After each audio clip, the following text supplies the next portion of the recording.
Thank you, Erica.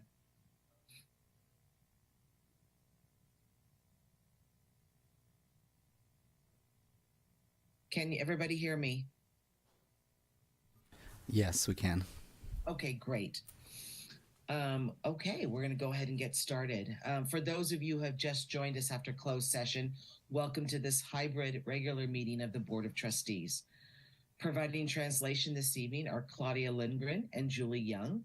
I want to allow them the opportunity to explain how to use the interpreting feature on Zoom.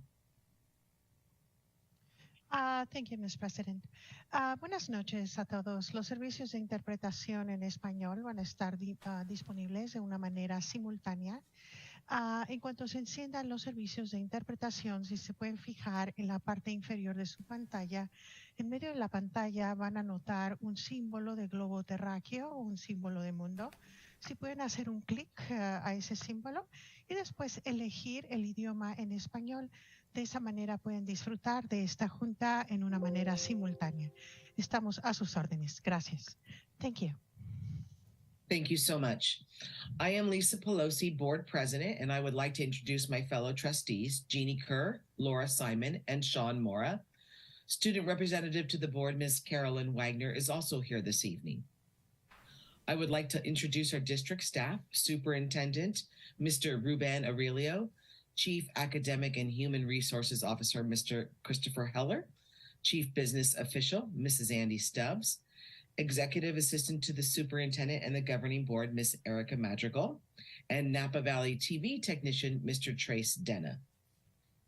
Additional district and site administrators are joining us in the audience this evening. Director of Curriculum and Instruction, Mrs. Mary Allen, and St. Helena High School Principal, Mr. Benjamin Cinto. We are delighted that you are viewing in person on Zoom or television channel 27 or on our YouTube channel. A copy of this board meeting video will also be available on our website at www.sthenelenaunified.org. In connection with item 4A, the board received information and provided staff with direction. In connection with closed session item 4B, the board considered the administration's recommendation to expel one student. I will accept a motion to expel student 7034 as specified in the expulsion order.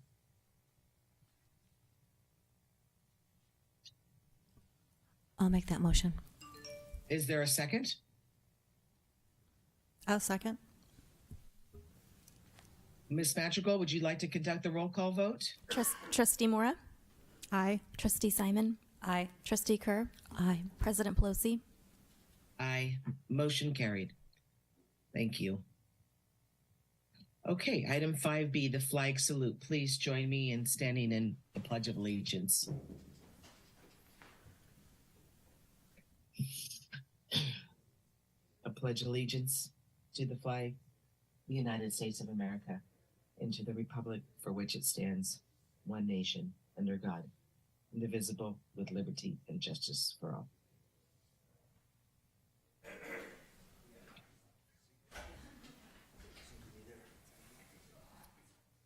Okay, we'll move on to item 6A. And again, I apologize for my scratchy voice. I've got lozenges at the ready for me. Now is the time for public comments at our board meetings. You'll see on the screen there the general guidelines for public comments. Is there anyone present who would like to publicly comment on items not on tonight's agenda? President Pelosi, we did not receive any written public comment, and there are no viewers on Zoom who would like to provide public comment or audience members. Thank you so much, Ms. Madrigal. Okay, we'll move on then to item 7A, which is the presentation by the student representative to the board. Ms. Carolyn Wagner, please. Good evening. Wait a minute for this to all get set up.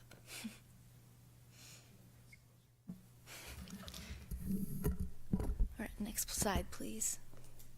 So this month at the high school was very busy and very exciting.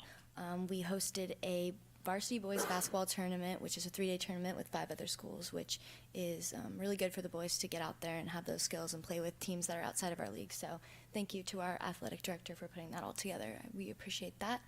I also wanted to note that we had Snow Coming Week, which is kind of coined off of homecoming, which was the week after Thanksgiving break, where we just tried to get school spirit up right before going into finals, because that can be really stressful for students. So we had a door decorating contest, which had a lot of participation, and I was really excited about that. The Ag Mechanics door was exquisite, so congratulations to them for winning. And we also had our annual hot cocoa and gingerbread cookies in the quad, so I would also like to say thank you to Culinary and Chef for helping us with that. We also were very excited to receive our water bottle filling station. It's been a long time coming, so we were very happy for that, and for new trash cans, which have also been delayed, so we were very excited for those two things. I know Cinto is looking forward to the trash cans. I also wanted to congratulate the winter choir and the band concert. I didn't get to attend those, but I heard really great things from the teachers and the band kids themselves and the choir kids, so they were really excited about that. And then this month during leadership, we were working on our finals on how to improve our school climate. So we all took a survey and we divided into groups, and we each took on something that we felt passionate about. And so I was a part of the school experience. There was academic motivation, and the job of each of the groups was to research from the school level to the international level, and then come up with a prototype. So some of the things that we're thinking about for next semester would be a punch card for athletic events, so that each time that a student comes to an athletic event, they get a stamp, and then once they fill their Saints stamp card out, they would come and get a prize. As much as we don't want to have to incentivize school spirit, we're looking for a trial and error on seeing what works for school spirit, because we have seen a downward trend since COVID, and so we're just trying to rebuild that community feeling. And then for stuff like academic motivation, we're thinking of creating a peer tutoring club, because sometimes kids are intimidated to work with teachers. So if it's someone that they trust or someone that they look up to, I feel like that could be a really good program for everybody all around. So yeah, that was us this month. Next slide. Here you can see a solo, Celia Smith and Monica, and then some of our snow coming festivities. So at the RLS, I took it upon myself to ask about the turf, because I think that it's really important to see, what the kids are feeling. That's my whole job. So I went into 2 random classes, one with 8th graders and one with 7th graders. Sadly, I didn't get any 6th graders because they were on their field trip to the Exploratorium, but I will talk to them next time. But the feeling that I got overall was that the kids, they want artificial turf. And the reasons that they were telling me, they're very conscious people. They understand that it takes a lot of water. They understand that it takes a lot of maintenance, and I felt very proud of our teachers and our district of making conscious children. They're aware of the issues of our world. They're aware of the issues of our community that are specific to our area, such as our drought. Another thing that I discussed with the kids was that opening up the nature trail is really vital during lunch in order to have that natural aspect in their day. So I would propose that we look into options of opening up the nature trail during lunch so that the kids can play there, because it seemed to be a concern with the parents, and I think from what I heard from the kids that they would also appreciate that time in nature. So I just wanted to throw that out there. And then the RLS also this week held an art contest for candygrams, and so whoever wins that, they put it on the candy cane and then pass them out. So that was another fun thing at RLS. Next slide, please. So at the elementary school, they were learning about the branches of government and what genres are, and they were, in 3rd grade, they were working on multiplication and division, and they had these blocks, and it really solidified visual learning, and I think that the kids grapple better with things that are tangible in front of them. So that was a great success, and everybody that I talked to, all the kids, felt that they could learn better when they had something to touch and play with. And then, of course, they had Go Noodle and had time to play and dance and relax after they had just learned and done all those. great things. And then the fifth graders are working on a book project where they select a book and give a summary of the story and put it on a poster, and they get to use their English skills, but they also get to be creative. So on the next slide, you'll see this amazing artwork. I was walking in the hall and I saw this, and it was just incredible. And I was like, there's no way that this is, I mean, it's so talented, this artist. And I asked her about it, and she was like, oh, I guess it just runs in my family. But you can see that they're really connecting to the material and having fun with it, and, you know, getting to be creative when they're working. So I was happy to see that as well. Next slide, please. So I was just amazed by it. It was really good. Yeah, a lot of detail. Next slide, please. So at the primary school, they were very excited about their field trips that they got to take. They went to Pout Pout Fish, which talked about emotions and making the most out of your life. And I think those lessons are really crucial for young kids who don't fully understand the world, the bigger world perspective. And I think that it's great that they're being exposed to plays and music and poems and all these different mediums of art in order to intellectualize their lives. And then I also got to stop in on Miss Norane's class, which was talking about the three main points of stories, which is orientation, complication, and resolution. I know that when I was a kindergartner, I was not using big words like that, so they're definitely ahead of the curve. And we got to work on some kindergarten penguin projects, which I actually got to participate in and help cut stuff, and that was really exciting for me, and it was nice to be there, and it always is when I go to primary school. Next slide, please. So here you can see the penguins. We had a lot of fun with these. That's all I have. Thank you. As always, that's a lot of information. You were busy. That's for sure. Trustees, any questions or comments for Carolyn? Carolyn, I appreciate your leadership skills in taking what you heard in the conversation you participated with about the field and then inquiring with the students at the RLS. That was wonderful, and thank you for reporting on what you heard. That's always valuable information for us to hear. Thank you. Thank you very much. Thank you, Carolyn. We definitely value, the student perspective especially on your fellow students. So appreciate that. Okay, we can move on then. We're going to move on to 8, which is communications. And as we talked about at the beginning, items 8A and B and C are going to be written reports this evening. Do I have that right, Mr. Aurelio? Yes? That is correct. Okay, great. So we're going to go on to 8D, and that is also a written report for the month. Thank you very much, Mr. Farrell. Wishing you a happy holiday season as well. And then we have 8E, which is a written report. And as always, our F, G, H, and I are the principal's reports, which we tremendously value, and we thank you so much for putting those together every month, and we encourage all stakeholders to take a moment and read those reports. So thank you very much. We're going to move on then to item 9, which is the annual organizational meeting of the board. Excuse me. Okay, I'm moving on right where I am supposed to be. Okay. The governing board of each school district shall hold an annual organizational meeting. In a year in which a regular election for governing board members is conducted, the meeting shall be held on a day within a 15-day period that commences with the date upon which the governing board member elected at that election takes office. Organizational meetings in years in which no such regular election for governing board members is conducted shall be held during the same 15-day period on the calendar. So at our annual organizational meeting for the Board of Trustees of the St. Helena Unified School District, that includes the following items: the election of the board president, election of the board vice president, election of board clerk, adoption of the board meeting calendar for 2023, review of the superintendent subcommittees, and discuss and confirm the adopt school assignments. So now we look forward here, the St. Helena Unified School District.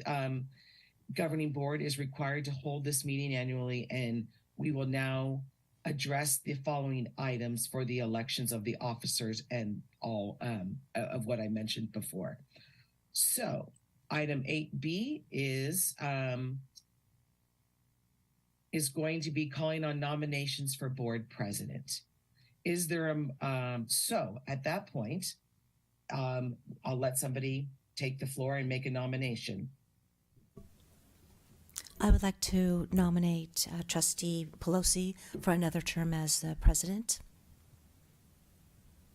Thank you, Jeannie. Is there a motion do we need a second nomination? Just ask for any other nominations. Okay, thank you so much. Of course. Is there any other nominations for the position of board president? Okay, thank you. There are none. Okay, great. It seems weird to do my own motion, but okay. Is there a motion to approve Lisa Pelosi for the position of board president? I would like to motion Trustee Pelosi to be board president. Carolyn, would you like to cast a vote? Yes. Aye. Okay. Okay. Is there a second? I'll second. Thank you. Ms. Madrigal will conduct a roll call vote. Trustee Wagner? Aye. Trustee Mora? Aye. Trustee Simon? Aye. Trustee Kerr? Aye. President Pelosi? Aye. Motion carried. Thank you very much. Okay, election of board vice president. I would like to call on nominations for board vice president at this time. I would like to nominate Trustee Kerr for board vice president. Okay. Are there any other nominations for board vice president? Okay. Carolyn, excuse me, not yet. Carolyn, one moment, please. Is there a motion to approve Jeannie Kerr as in the position of board vice president? I would like to make a motion to approve Trustee Kerr as board vice president. Carolyn, would you like to cast a vote? Yes. Okay. Is there a second? I'll second. Thank you. Ms. Madrigal will conduct a roll call vote. Trustee Wagner? Aye. Trustee Mora? Aye. Trustee Simon? Aye. Trustee Kerr? Aye. President Pelosi? Aye. Motion carries. Okay, election of board clerk. I'd like to call on nominations for the board clerk. Am I allowed to make a nomination, Ms. Madrigal? Yes, I believe so. As long as you Okay. don't make a motion, you can make a nomination. Okay. I'd like to make a nomination for Laura Simon as board clerk. Are there any other nominations for board clerk?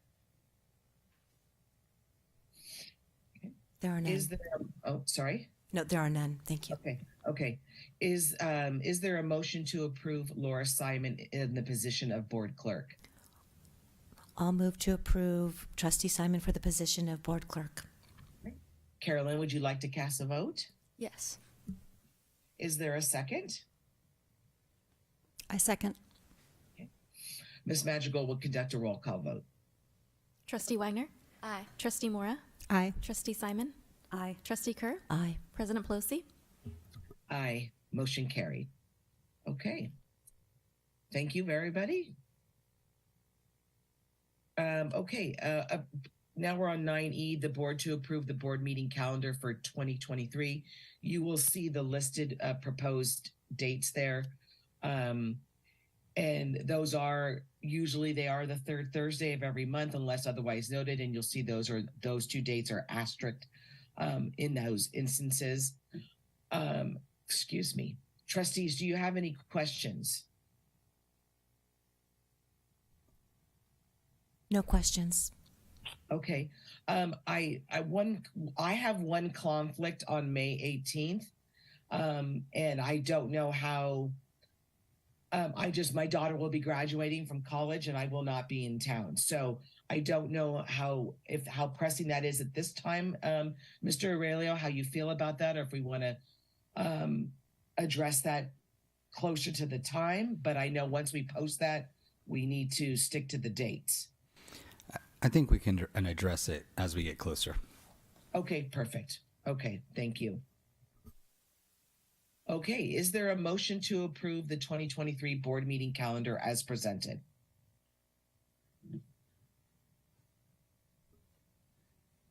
Motion to approve the board meeting calendar as presented.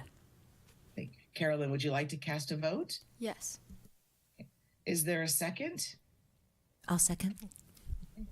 Miss Magical will conduct a roll call vote. Trustee Wagner, Aye. Trustee Mora, Aye. Trustee Simon, Aye. Trustee Kerr, Aye. President Pelosi. Aye, motion carries. Okay, and now we are on to item F, which is the review of the superintendent subcommittee assignments. I'm going to call on Mr. Aurelio, please. Yes, thank you, President Pelosi. You see a chart there that lists the different subcommittees, and we do have some vacancies, and this is an opportunity to discuss with the trustees who would like to serve on these committees. We try to spread the committees around, so we can only have at most 2 on some of these committees, and obviously not more than 2 trustees. Correct. Okay, so I think where we have the there are a few subcommittees that the president position stays with, and those are where you see my name. So those would carry on with me in the position of president.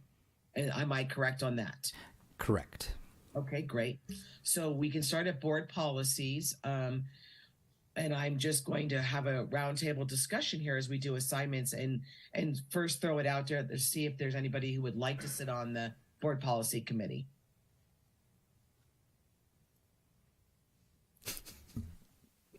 I'm happy to sit on the board policy committee. Okay.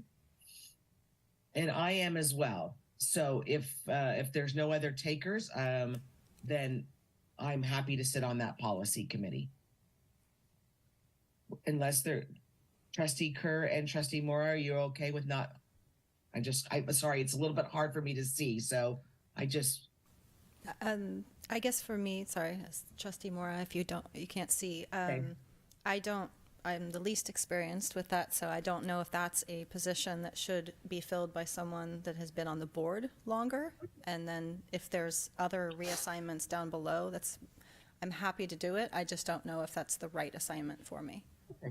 not a problem. That I appreciate the candor in that. So that's fine. I think then what it sounds like, Miss Madrigal, is you can put in Trustee Simon and myself for board policies. Okay, President Pelosi, I'd like to remind the trustees that we also have Trustee Wolf, who is not here, That's right. so that if we Correct. want to keep that in mind when we're doing assignments. Yeah. Okay. So for business operations, we could, I'm happy to, of course, step down and that might be an opportunity. This might be a good opportunity for newer trustees to be on that subcommittee. So let's have a little discussion about that. President Pelosi, I believe Trustee Wolf is interested in this one. That's correct. Okay. She stated that with me during our mentoring. Okay, great. All right. And would anybody else like to be on business operations? I'd like to stay on business operations. This is Trustee Simon. Okay. Okay. Then I will assume we're solidified there. On the Monrovia, that will be myself, the county representative. Trustee Kerr, are you comfortable staying on that? Yes, I am. As far as the county representative, do you need a second person on the Monrovia, or is it for one person? Monrovia was going to be one person Okay. only. Okay. Perfect. Yeah, and I'm happy to stay on the county representative. Okay. All right. That Someone would be else great. wanted to do that. Okay, great.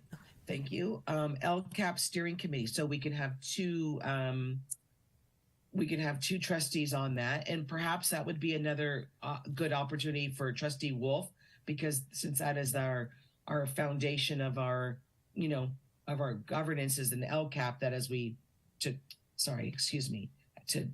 our overriding principle and guiding document for our schools. Maybe that's good for Trustee Wolf. Well, President I'd Pelosi- also be happy Yeah. to, Perfect. I've participated in that as a parent for, I think, the past 2 years, so I'd be more than happy to fill that role. I'm wondering, President Pelosi, if we do Trustee Mora for that, since Trustee Wolf is on business ops, it'd be good to pair up our trustees with someone who's new and someone who's done it. Okay, okay, I appreciate that. Okay, so we'll put Trustee Mora on LCAP, and then we need one other person. Trustee Simon, did you want to go ahead and do that, or do you want me to stay? I can do LCAP. Yeah. Yeah. Are you sure? Yeah. You're good? Trustee Simon here. I can do LCAP. Okay. Yes. Okay, thank you. And then the other two, the school calendar. Just so you know, school calendar does not, we don't meet very often because our calendar is set for 3 years at a time.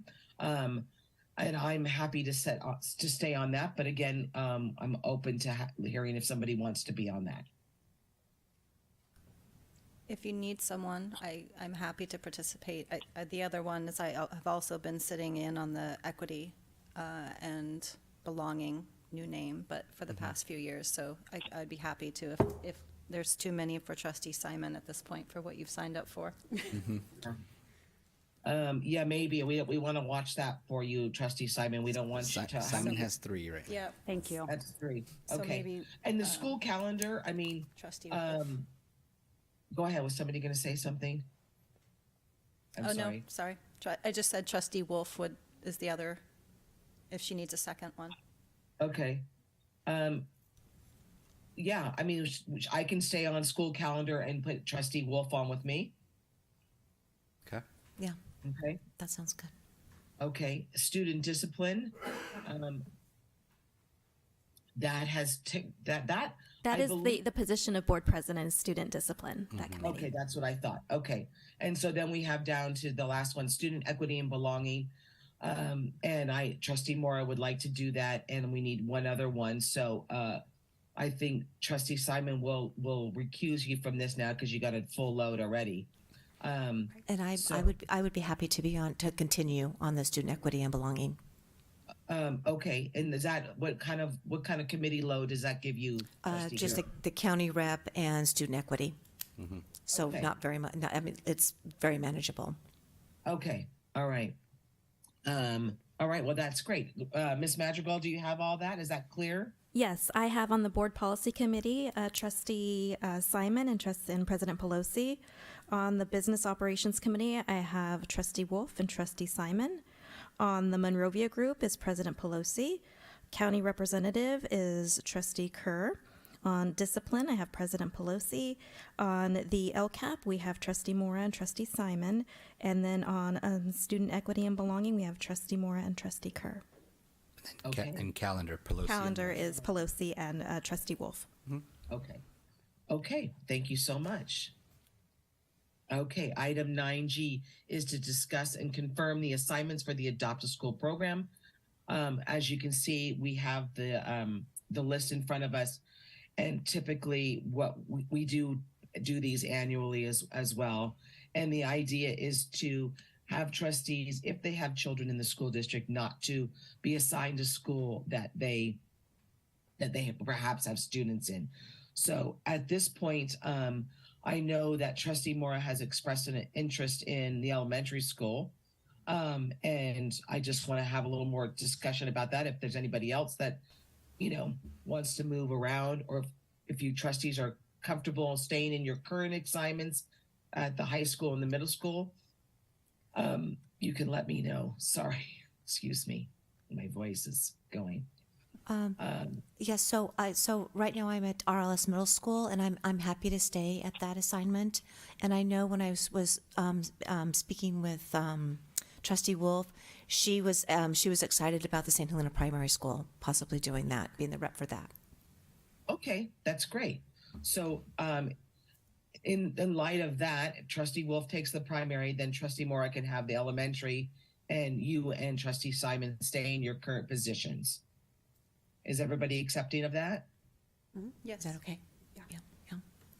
Okay. Okay, so I think we're good. Erica, you got everything you need there? Perfect. It's great. Thank you. Thank you. Okay, item 10 is the consent agenda. The consent agenda contains routine items judged as appropriate to be acted upon in one motion. If a board member requests that an item be removed from the consent agenda, the item will be considered under discussion and action items. Is there anyone present who wishes to comment on this agenda item? President Pelosi, there's no public comment. And no written public comments either? Correct. Okay. Do the trustees have any questions about this agenda item? I have no questions. No. Okay. No questions. Okay, thank you. Is there a motion to approve the consent agenda as presented? Motion to approve consent agenda as presented. Is there a second? I second. Ms. Magical will conduct a roll call vote. Trustee Mora, Aye. Trustee Simon, Aye. Trustee Kerr, Aye. President Pelosi.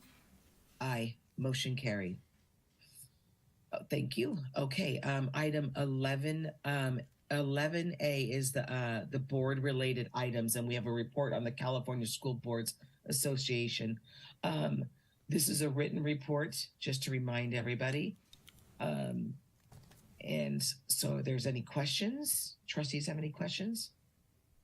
No. No questions.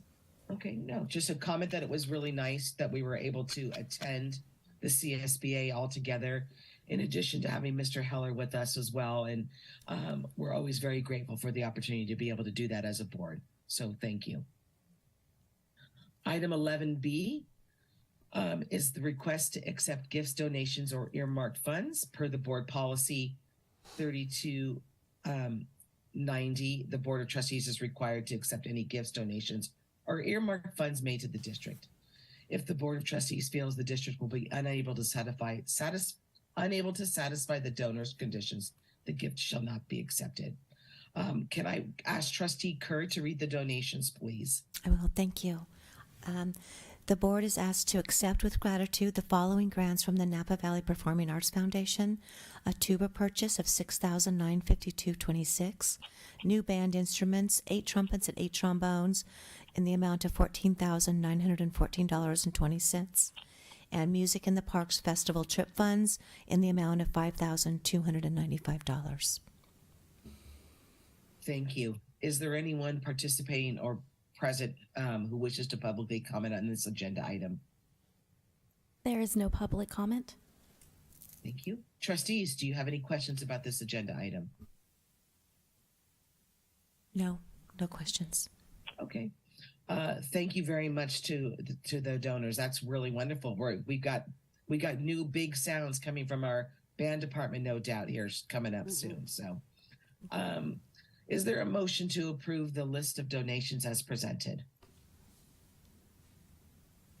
Motion to approve the list of donations as presented. Carolyn, would you like to cast a vote? Yes. Is there a second? A second. Ms. Magical will conduct a roll call vote. Trustee Wagner, Aye. Trustee Mora, Aye. Trustee Simon, Aye. Trustee Kerr, Aye. President Pelosi. Aye, motion carried. Okay, item 11C, adoption of resolution 22-27, District of Choice caps for the 2023-24 school year. Mr. Aurelio, please. Thank you, President Pelosi. So annually, under District of Choice, the board approves the recommendation for caps at each grade level. Those are listed here on the chart. The application window actually closes tomorrow, and then once these caps are approved, once we're back from our break, we will be conducting the lottery for those applicants. So we ask that the board approve the caps. Thank you. Is there anyone present or participating via Zoom who wishes to publicly comment on this agenda item? There is no public comment. Trustees, any questions or comments about this agenda item? You know, I'm looking at the caps, and we had a discussion and a vote in July about our raising of the caps at that time. And I'm looking at these, and they are quite high compared to what our discussion was in the past. And the caps that were proposed and that the board approved in 2019, it was 2020, 21. Thank you. I'm sorry, there's been several, so I'm trying to remember. It's fluctuated a bit.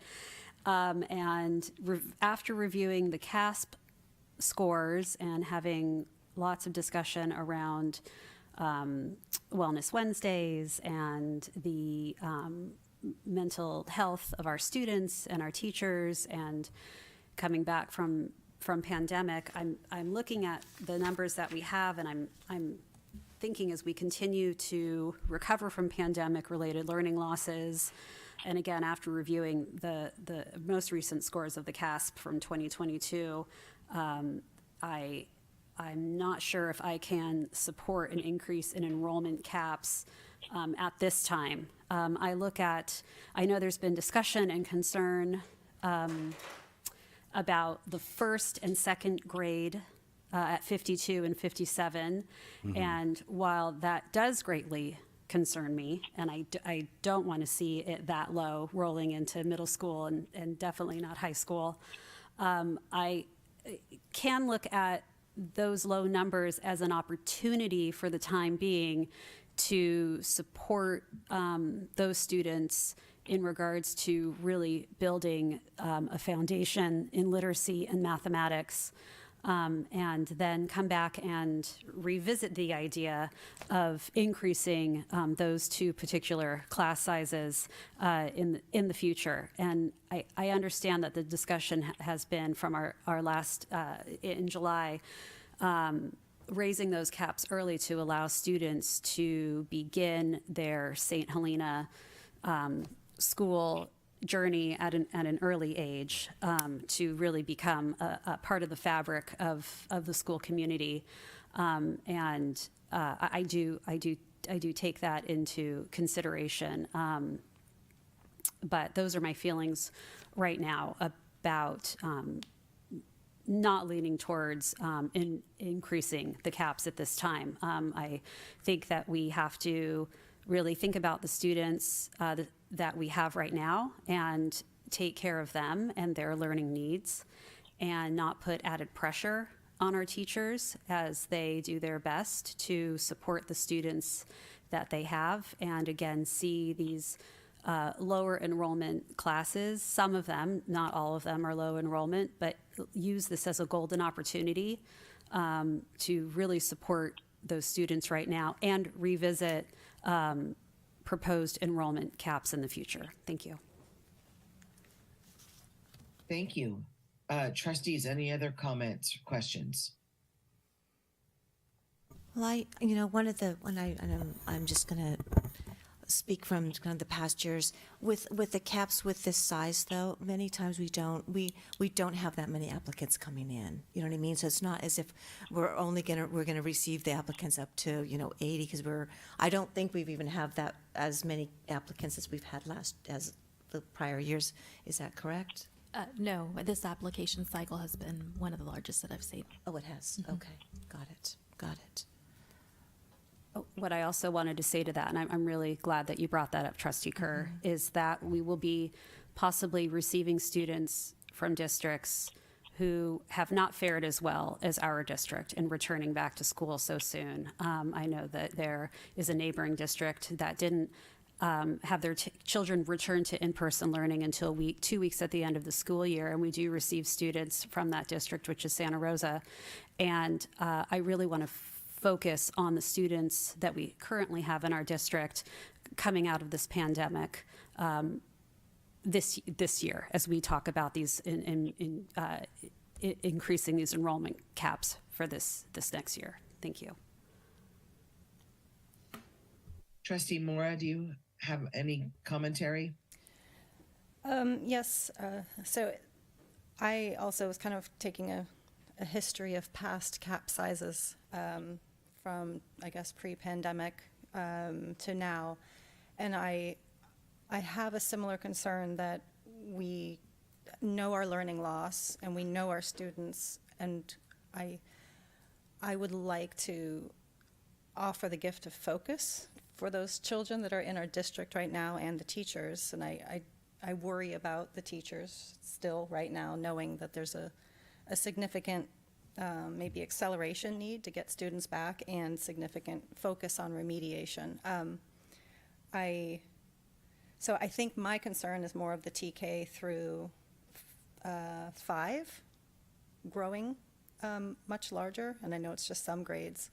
Middle school, I don't have a good sense for that, but the high school, I definitely could see it could definitely be added up. I guess I don't know if I'm supposed to, like the 2019 caps made sense to me. The pre-COVID, I guess, is the only, I don't know how else to phrase it, but I do worry about the younger sizes. And I think as of last year, or when we had our caps this year, there were 87 spots open. So it's not like there were the caps that were approved in August, or was it July? Sorry, the special meeting. We still had a ton of spots open. So I don't know why we're increasing it again when we now know what we're working with. And I guess for me, I would want the gift of focus. Mr. Aurelio, maybe you could answer that question. So one thing we are looking at, I know that July was a special case. We had looked at our enrollment as we were starting the year. I know I was very concerned with the low numbers we had, especially in our incoming kindergarten classes. And so we made an adjustment to the caps. The way the process works, even by adjusting the caps in the summer, we weren't taking any new applicants because that window had come and gone. So that is a difference here because the window is technically still open until tomorrow for our applicants. So one thing, we look at both sort of the health of the organization as far as programming. So I am concerned with the low numbers, especially at the low grades as they matriculate up. That is definitely something that I am concerned about when we start to see class sizes of 52 and 57 as they become middle school and high school students. So looking into the future, I am concerned about that. So that is why we're proposing an increase at those lower grades. We currently run 4 classes per grade level, so 4 kinders, 4 first grades, 4 second grades. Our current class sizes are somewhere between 11 to 14 students at those levels. An increase up to 20. I still believe we can focus on those students and the needs of those students. Thank you. Is there any way to kind of tell us how many applications, when you said this is the largest applications cycle received thus far, can we have a ballpark of what that looks like? We actually don't. We haven't looked at the Okay. applications yet. And then just to clarify a couple things. So the revised enrollment caps came on August the 8th. So it wasn't in July. And the enrollment caps that were adopted at that time was specific to the current school year, so 22-23. So we have to adopt enrollment caps every school year. So even if the board needs more information and more time on the enrollment caps for 23-24, we would still have to bring it back. Those enrollment caps don't just carry over for the next year. Right. Okay. But my sense is that we kind of have a split. We might have a vote here. Can I ask the Trustee Simon, Trustee Mora, you said caps of 2019. I don't have those in front of me, but was there specific numbers you were looking at? I'm thinking that if I could, I'm thinking it was the 60s, where it was 60, with the enrollment was 60s in K1, 2, 3, 4, 5, all the way through, K through 5. And then I believe it was 10 or 12 for TK. So that was 2020 because that was a revised cap due to the pandemic. Exactly. There was 2 years where we lowered the caps from this 80 to down to 60. Yes. And can I get a sense from the trustees around middle and high school numbers and caps? Just so the data that I pulled from the 2019-2020 school year proposed cap size had 75 students per grade that's what I in thought. K through 5, 85 students in 6th, 7th, and 8th, 120 for ninth, and then 125 for 10, 11, and 12. So the shift is really, we're looking at 5 because we have 80 on K5. Yes. I see that. Yeah. And it was 75 then? Oh, kinder was 75 there. Oh. Oh, Oh, the 20. Were you speaking to the 2019-20 or the 2021, Trustee Mora? column 2, 2019, 2020. That's right. Yes, that one. So the 75s. Yes. Got it. Okay. So Okay. Go ahead. 75, 75, 85. so the difference in the K5 is by 5 in each grade level. Yes, and it was, I believe, the new proposed cap had 10 more at each middle school grade, Correct. and the high school level is the same. Similar. Yep. Okay. You know, but I do want to say that there's valid points as far as the students coming in, and I'm sure that there are students from other districts that might not be as prepared as some of our students that have been with us coming in. You know, that they. Right. So that's a legitimate concern, Yeah. right there. Yeah. Yeah, and I think for our residents that move to St. Helena and live here, they appreciate the smaller class size. Also, you know, I would appreciate over the next couple of years if our district could be cut, if we could try to work together and get a little bit more creative about how we market our school and how we can get more kids who live in the district into the school before. I mean, this is quite a large number of accepting new DOC students, and financially that concerns me as well. And again, I please correct me if I'm wrong. I don't see the rush to stack these classes this next year. Like I said before, because, you know, we've had learning loss, this would give us an opportunity the next couple of years to work with the students that we have. And, you know, so just more food for thought in that department. Thank you. So what I'm hearing is that I don't know, Mr. Aurelio, what I'm hearing is that perhaps this is not, these caps are not something that everybody is comfortable with. That's what I'm hearing.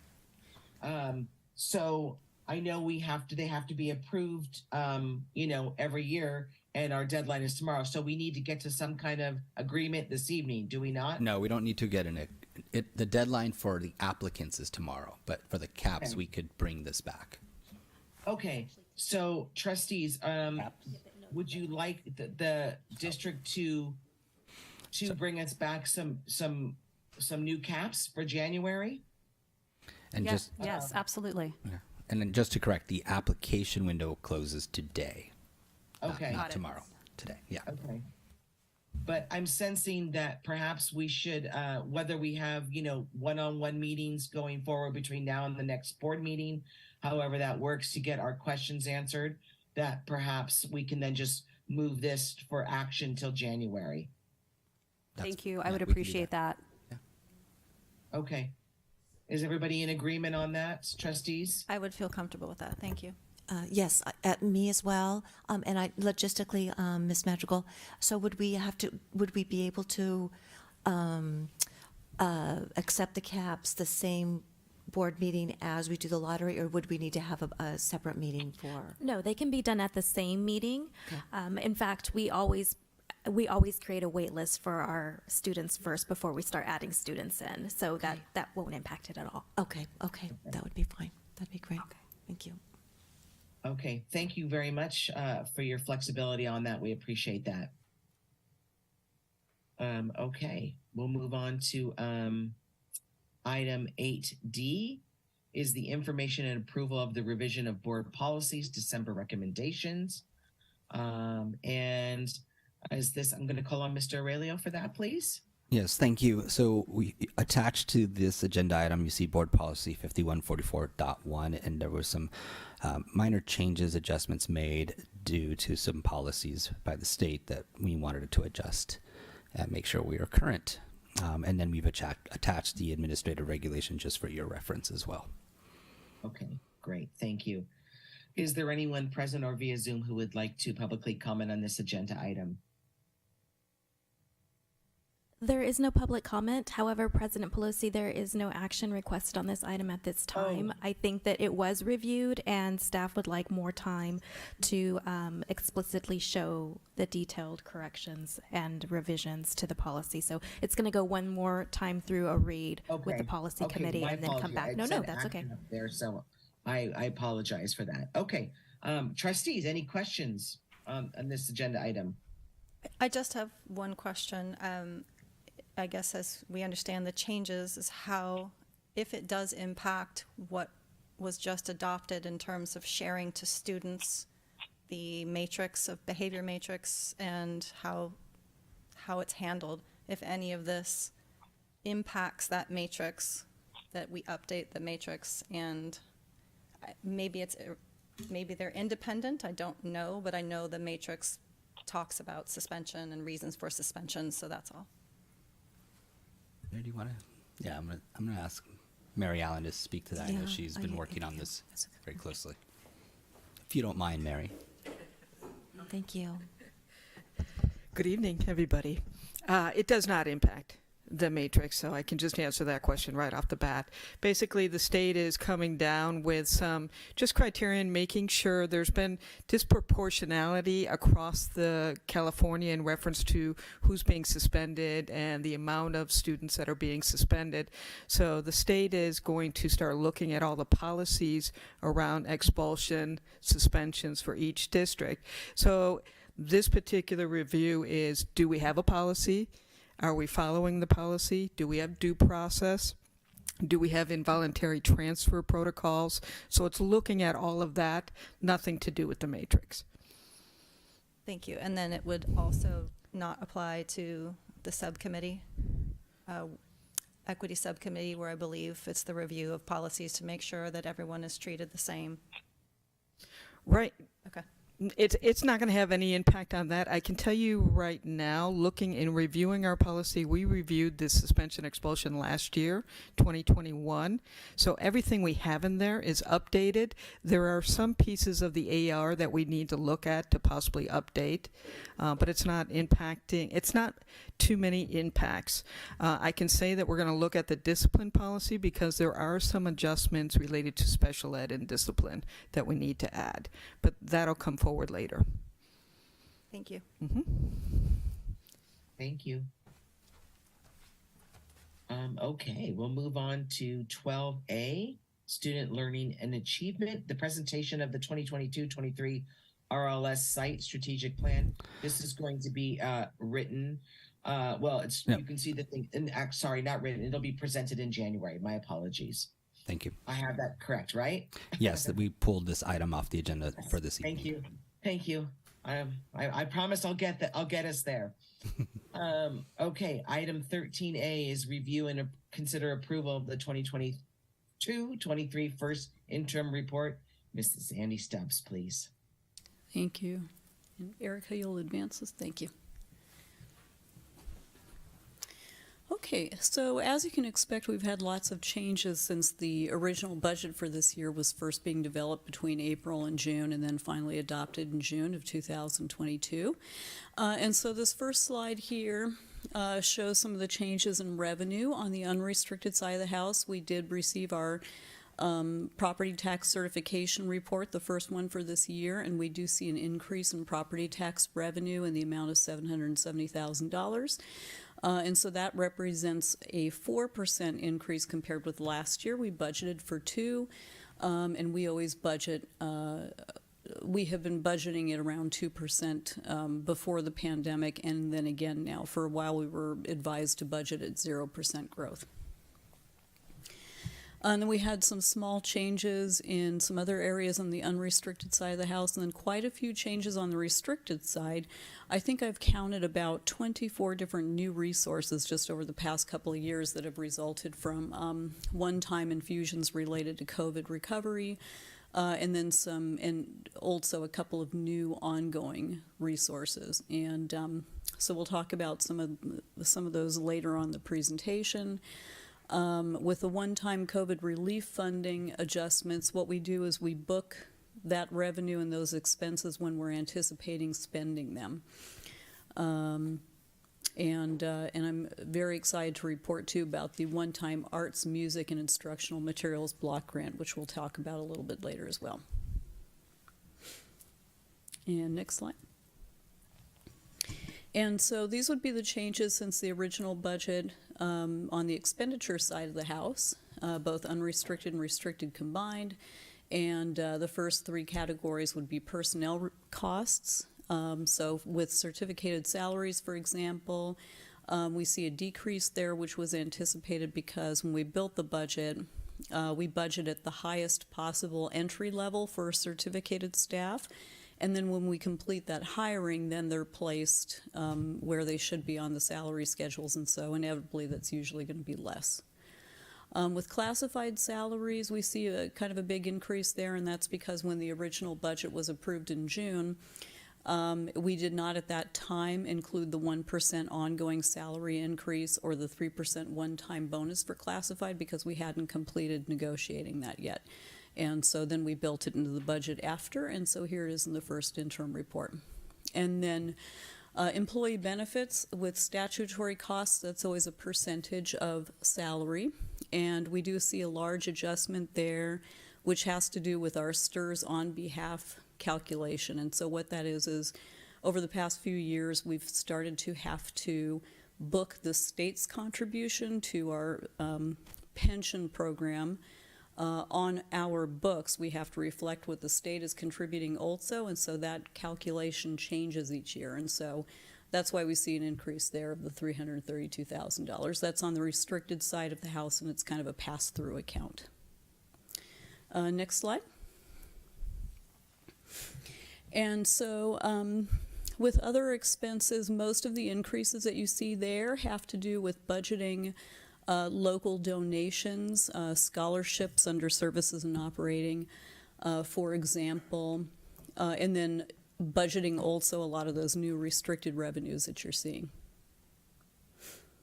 And then the board may recall that you approved us using ESSER 3 funding towards the high school roof replacement project. So now with our first interim report, we're finally budgeting that under expenditure accounts, and so that's why you see an increase of the $400,000 under services and operating for ESSER 3, and then under capital outlay as well, the $300,000 there. We were able to decrease our contribution to food services by $50,000, and then with the increase in revenue, we're able now to begin restoring some of our previously frozen allocations to well, we're starting first with Fund 14, deferred maintenance, and restoring a contribution of $250,000 to that, which gets us back to where we were before pandemic. And it's just in time as well because the board is aware we've got a lot of deferred maintenance and capital projects that we need to focus on over the next few years. And next slide. The next couple of slides show some of the assumptions that go into building the multi-year projection. For example, you can see there the 4% increase in property tax revenue in this year compared with last year. And then we're budgeting at 2% in the out years of the multi-year projection. And then what I do is I have, in order to track all the different restricted revenue and when we're spending and then pulling those out if they're one time only, I have a big spreadsheet that helps me to do that, and then I total those factors and I put them in this summary here for you. And with the District of Choice revenue, we have that in the budget again for 2023-24, but then I've pulled it out for 2024-25 in the event that the board decides to approve an alternative interdistrict transfer policy. And next slide. These are some additional assumptions that go into the multi-year projection.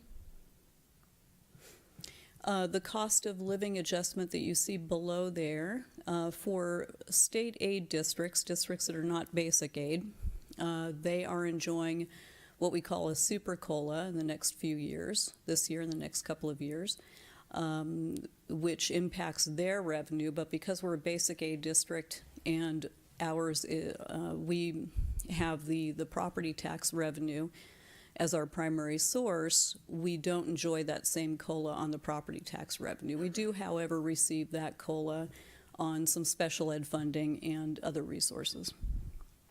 And next slide. And then these assumptions have to do primarily with personnel costs. And so, for example, there is a negotiated 1% increase on all salary schedules for this year. We've not negotiated for 2023-24 yet. And then you can see the cost of step and column, and the STRS rates are finally leveling out, which I'm pleased to report. And PERS is continuing to rise at least for the next year. Okay, and the next slide. And then with the increase in property tax revenue, we've been able to restore, as I mentioned before, for this year, the contribution to deferred maintenance, and we're budgeting a $300,000 contribution to Fund 14 for that. And then in the 2 out years, we're adding $500,000 to Fund 40, which is our reserve for capital outlay to some of the facilities projects that we've talked with the board about. And then also restoring the budget for future-ready classrooms so that we can start to look at our learning environments again as we were before the pandemic. And the next slide. And so all in sum, these two charts here show the multi-year projection, the unrestricted portion of the general fund, and whether or not we're budgeting a surplus or a deficit, compared with now the first interim report. And so with the additional property tax revenue and the net of all those other adjustments, then in 2022-23, we're looking at a small surplus now to the fund balance on the unrestricted side of the house of about $68,000, whereas we were looking at a deficit with the original budget. And then we've got a surplus again in 2023-24 and 2024-25. And the next slide. And so these are some of the things that we'll be looking at when we have the second interim report in March. We will be receiving some wildfire backfill payments, and that's a one-time payment of about $710,000. The learning loss recovery funds, will be incorporating those into the budget, and the board has already approved shifting some allowable expenses to that to free up some of the general fund to use towards the RLS track and field replacement project, which the board may recall the budget for that increased. And then the arts, music, and instructional materials block grant, we will be preparing a plan for spending those funds and bringing that to the board in January or possibly February. And then we did receive 2 additional pots of mental health funding, which we're going to incorporate in second interim also. And next slide, please. And then the next steps, we will submit the first interim report upon board approval to the County Office of Education for review, and then monitoring the state budget and beginning to work on the LCAP and the budget assumptions and preparations for 23-24.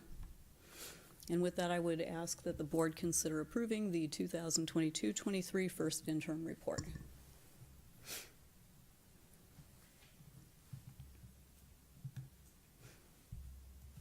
President Pelosi, your mic is muted. Thank you.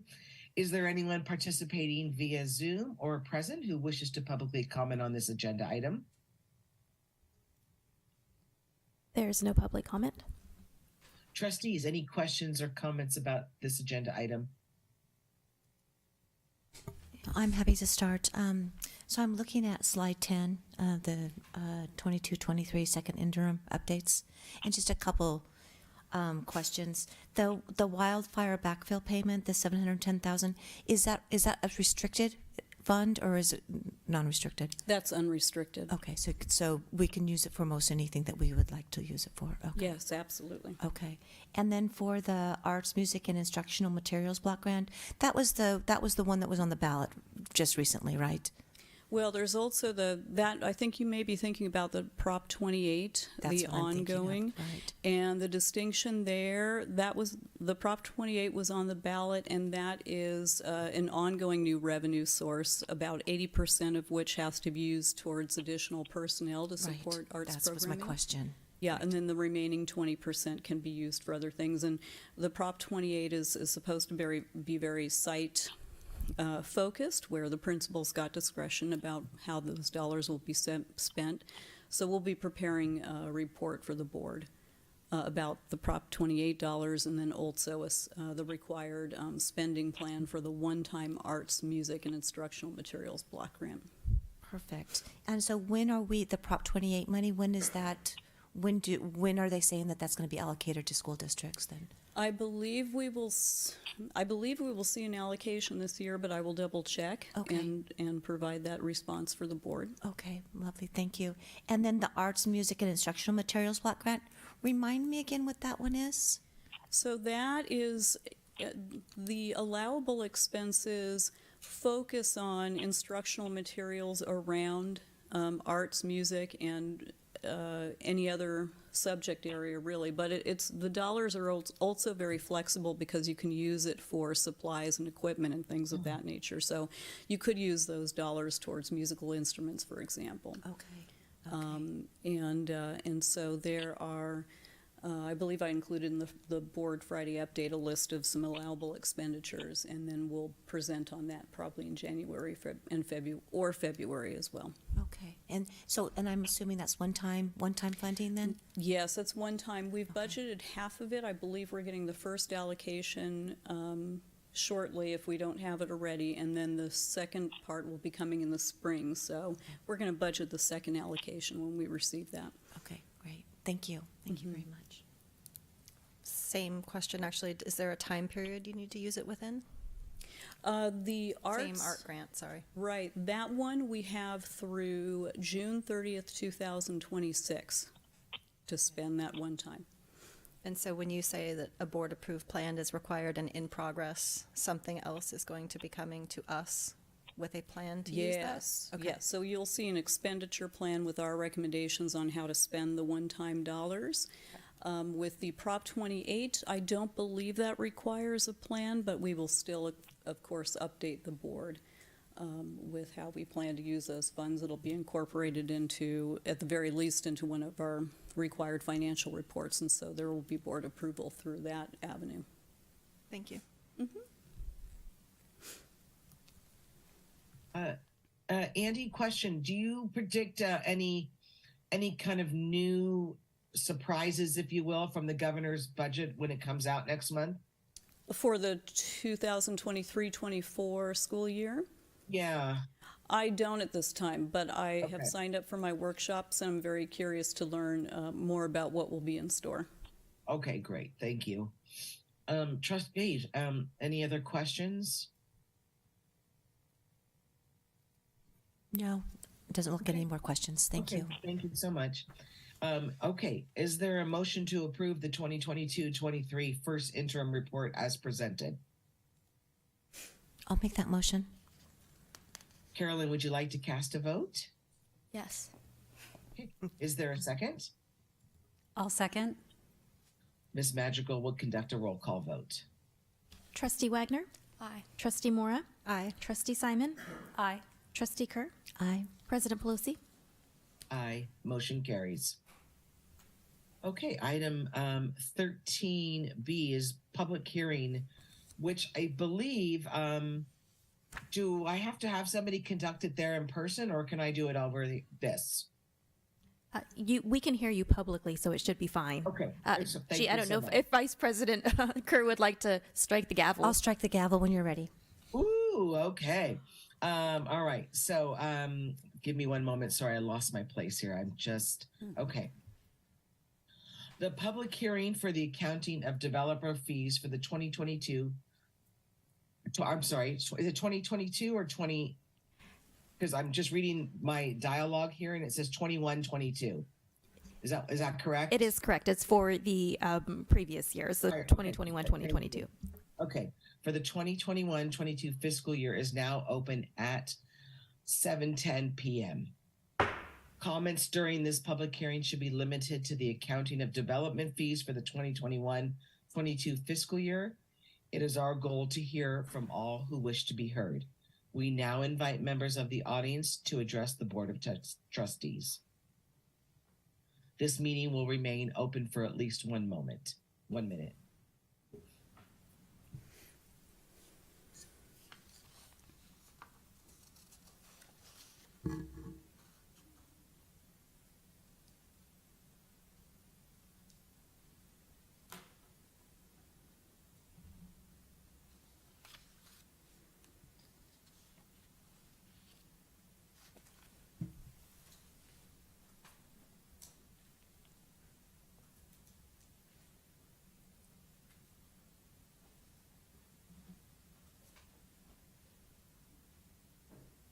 Okay, the no comments have been aired or concerns, and so the public hearing will now close at 7:11 p.m. Do the trustees have any questions about the accounting of development fees for the 2021-22 school year? Fiscal year. My apologies. Trustees, any questions? No? No question. Okay, thank you. Excuse me. And then Okay. this will come back next month, is that correct? Yes. Yes, For approval. mhm. Okay. Right. Okay, we'll move on to items 13C, review and consider approval of the 2021-22 audit report. I'm gonna call on Mrs. Andy Stubbs, please. Thank you, and I'm pleased to report that we had no material findings and only 1 compliance finding for last year, and all of that is thanks to our amazing district office team and also our site secretaries for their work.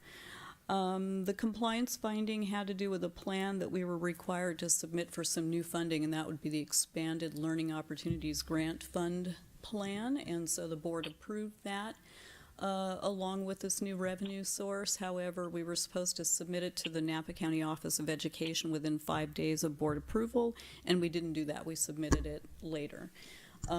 However, there's no questioned costs associated with it, so we don't get penalized or fined, and there's no corrective action because there will not be any future plans associated with this grant program. And so, so the response that we added into the audit report was that we will just kind of revise our internal practices to make sure that whenever we have a new plan of this nature, we're reviewing all the rules and then calendaring when to get that in.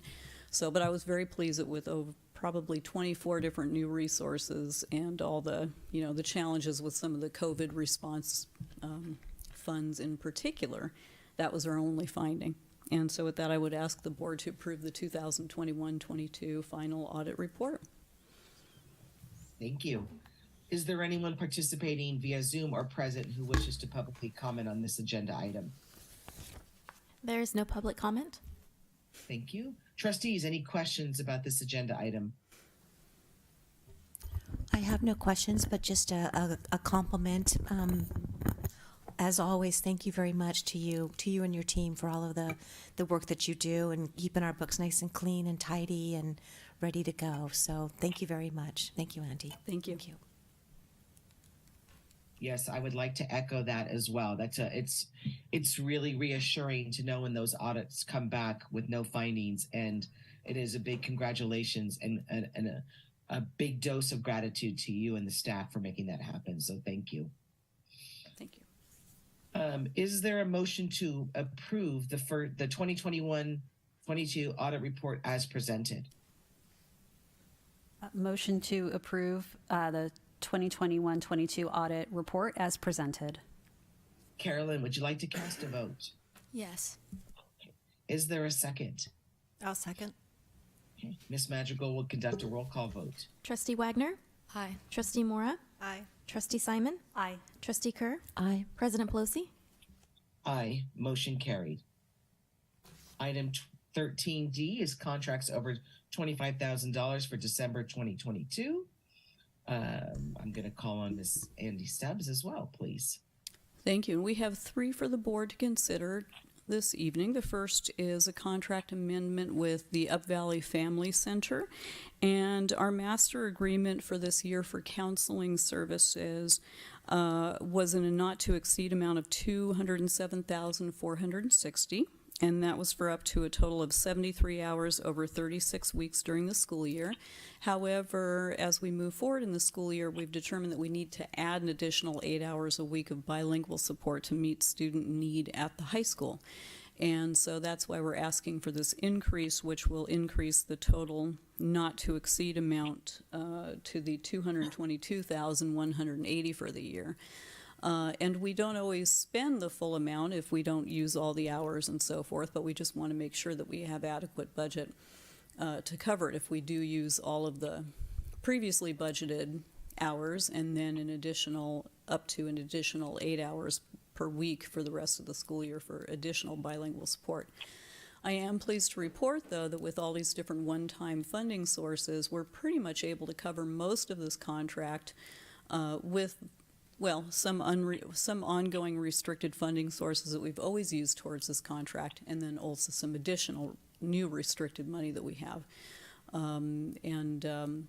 We may not have to charge very much of it to the unrestricted side of the house. So that would be the first contract. And then the second would be with Clearwater Wellness Institute, and the board may recall that you approved a contract for, I think, $24,000 for the fall sports. And so the reason this is now under contracts over $25,000 is because the total anticipated cost for this year would be $40,000.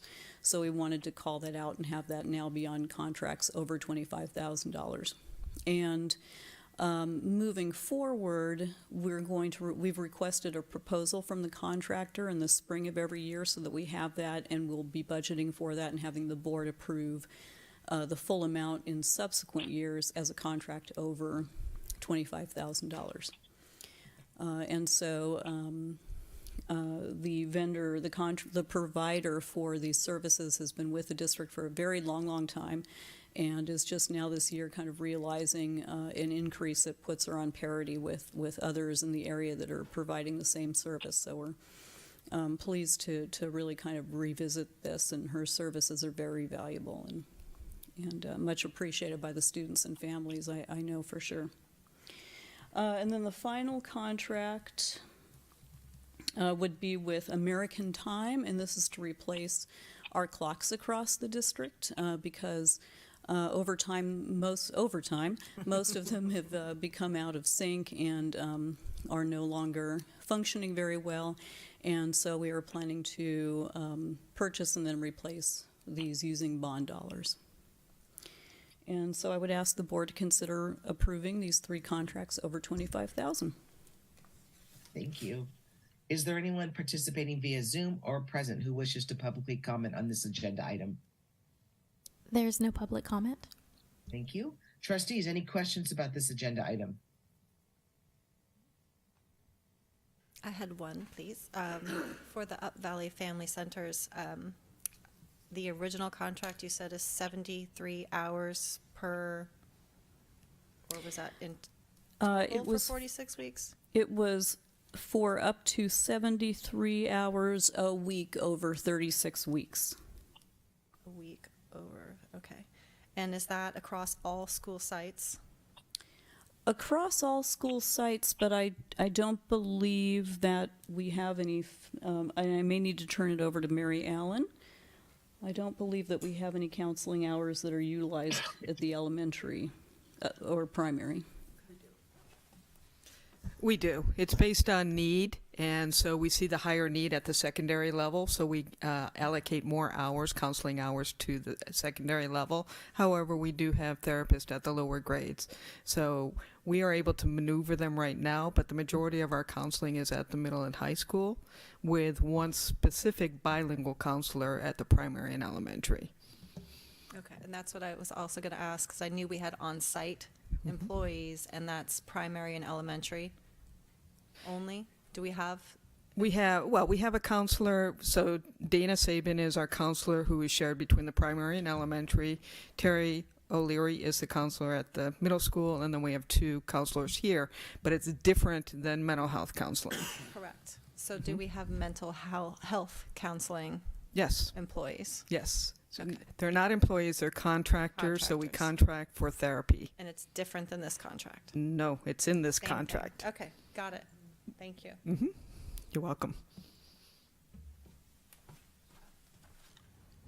Trustees, any other questions or comments? There's no other questions or Okay. comments. Thank you so much. Is there a motion to approve the contracts over $25,000 as presented? I'll make that motion. Carolyn, would you like to cast a vote, please? Yes. Is there a second? I'll second. Ms. Madrigal will conduct a roll call vote. Trustee Wagner, Aye. Trustee Mora, Aye. Trustee Simon, Aye. Trustee Kerr, Aye. President Pelosi. Aye, motion carried. Okay, 14A, Human Resources is consideration of approval for increase in workdays for RLS principal posting. Mr. Heller, please. Yes, good evening. As our current middle school principal has submitted her intent to retire at the end of this 22-23 school year, the district would like to begin advertising to attract the deepest pool as possible and start that process as early as possible. And in review of other districts and evaluation of other work calendars of middle school principals, our assessment of that is that the 208 current workday calendar is a bit too low, and typically in school districts between the elementary principal and the high school principal, the middle school principal workdays typically land. So in our district, the elementary and primary principal work 208 days, and the high school principal works 221. So in using that calculation and doing our assessment with other districts, we propose to increase the work calendar for this posting from 208 days to 214. This does not change anything in the job description as far as requirements or increase any compensation at this time, just increases the 6 work days as proposed. I'd be happy to answer any questions related to that. Thank you. Is there anyone participating via Zoom or present who wishes to publicly comment on this agenda item? There is no public comment. Thank you. Trustees, any questions about this agenda item? No questions here. Okay. Is there a motion to approve the increase in workdays for the RLS principal posting as presented? Motion to, excuse me, I'm in the wrong place. Excuse me. Okay, here we go. Motion to improve the increase in workdays for the RLS principal posting as presented. Is there a second? I'll second. Okay. Ms. Madrigal will conduct a roll call vote. Trustee Mora, Aye. Trustee Simon, Aye. Trustee Kerr, Aye. President Pelosi. Aye. Motion carried. Item 15A is the future agenda items. And this will be for our meeting in January, on January 19th, 2023. And you can take a look at that. And I'm wondering if the trustees have any subjects for future agenda items. I have a question for Adopt a School. I will be presenting, is that correct, in January? Okay, thank you. And I guess realistically, we would need to add back on the DOC caps as well. Correct. Correct, yes. Okay. That would be the only other addition I could see at this point. So, trustees, any other comments? It doesn't look like there's any. I'm sorry, could you say that I'm again? sorry. It doesn't look like there's any other comments. Okay, great. Thank you very much. Okay, then we'll move on to adjournment. Is there a motion to adjourn the meeting? I'll make a motion to adjourn tonight's meeting. Is there a second? I'll second. Okay. Ms. Madrigal will conduct a roll call vote. Trustee Wagner, Aye. Trustee Mora, Aye. Trustee Simon, Aye. Trustee Kerr. Aye. President Pelosi. Aye. Motion carried. Meeting has ended at 7:24 p.m. Thank you, everybody. I apologize for my scratchy voice. It'll be back Have to a good normal. evening, President Pelosi. I hope you feel better. Yeah. All right. Thanks so much.